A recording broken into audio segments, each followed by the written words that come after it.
kawasan Asia Tenggara.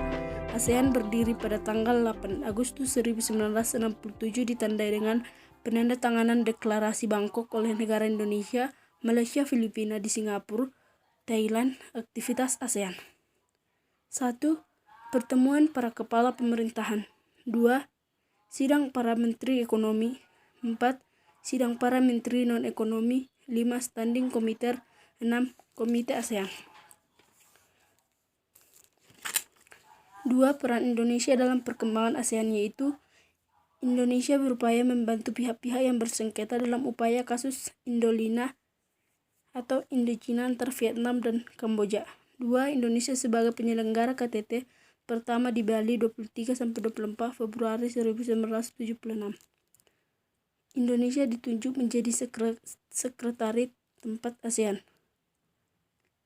Indonesia menjadi tempat pembuatan pupuk se-ASEAN.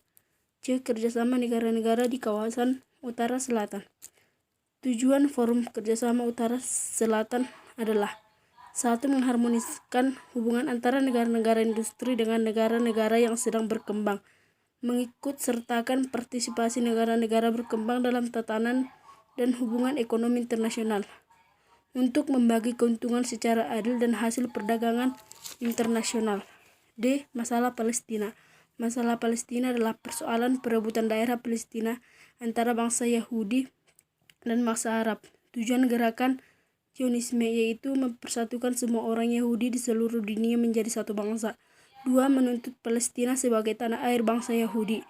3. Mengusahakan kembalinya orang-orang Yahudi ke Palestina. 4. Mendirikan kembali negara Yahudi di Palestina.